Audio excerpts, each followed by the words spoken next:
لە ئێوارەی هەشتی شەشی 2022 بەر لە خۆر ئاوابوون و لە شاری دیالەوە بە ناچاری و لە بەرخراپی بارودۆخی گورچیلەکانی خۆی دەگەیەنێتە تاوەری تەندروستی سمارت. لەبەر ئەوەی لە ماوەی ڕابردوودا و لە ناوچە جیاوازەکانی عێراقەوە چارەخوازان ئەو ئەنجامە باش و کاریگەرانیان بینیوە کە چارەخوازانی پێشتر سەردانی تاوەری تەندروستی سمارتیان کردووە. بۆیە بە متمانەیەکی تەواو و ئومێدێکی گەورەوە لە شاری دیالەوە بەرەو شاری سلێمانی دێت و بۆ چارەسەری کۆتایی و باشترین ئەنجام ڕوو لە تاوەری تەندروستی سمارت دەکات. خۆشبەختانە پاشبینینی لەلایەن بەڕێز دکتۆر ڕەوا حەمەغەری بوو لە پشکنینی سەرەتایی سۆنەردا دەرکەوت کە گورچیلەکانی بەردیان هەیە و کریاتینینی زۆر بەرزە. ئێمە دەستمان کرد بە هەڵسەنگاندن بۆ ئەم بەڕێزە و دووبارە ڕێژەی یوریا و کریاتینینی لە خوێنیا بۆمان دووبارە کردەوە.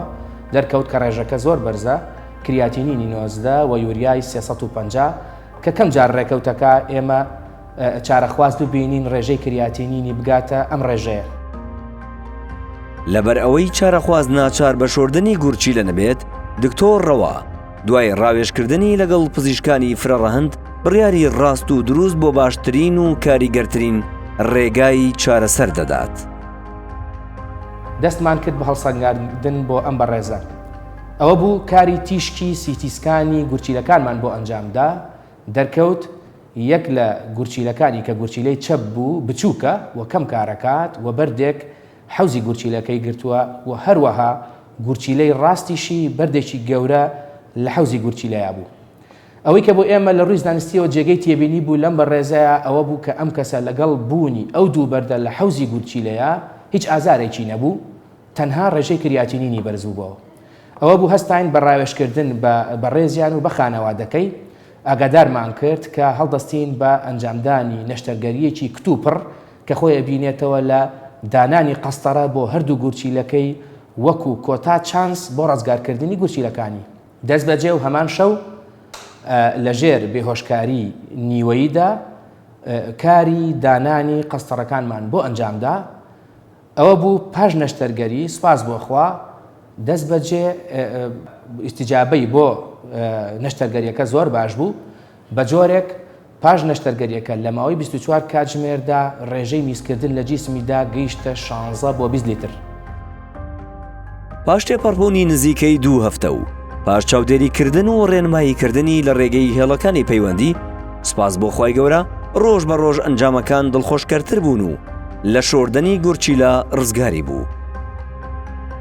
لە پاش 2 هەفتە دیسان هەڵسەنگاندنمان بۆ حاڵەتەکەی ئەنجامدایەوە. بە یەک جار هەردوو گورچیلەکەی بەردەکانیمان بۆ لابرد بە ئامێری نازووری نەرم و شکاندنی بەردەکانی بە لەیزەر. سوپاس بۆ خوای گەورە، پاش تێپەڕبوونی 2 هەفتە بەسەر هەمان نەشتەرگەری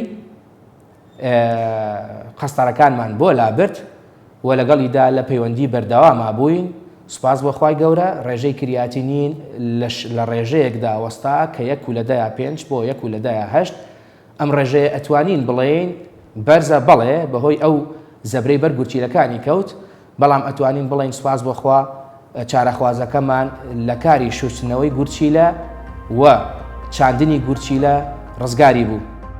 علما أن تم وصولنا إلى برج سمارت الصحي موجود في محافظة السليمانية الساعة العصر، وقام الدكتور روا بإجراء الفحوصات مع الكادر الموجود في هذا البرج، وكان العملية طارئة من أجل القيام بقسطرة الحالب، وكان تعامل الكادر جيدا مع المريض والمراجعين، والخدمات الموجودة في برج في سمارت درجة ممتازة من خلال تعاملهم مع المريض ومع الشخص المرافق لهذا المريض. لذلك ندعو من الله لهم دوام الصحة والعافية، ونشكرهم على جهودهم المبذولة في خدمة المواطنين الموجود في العراق.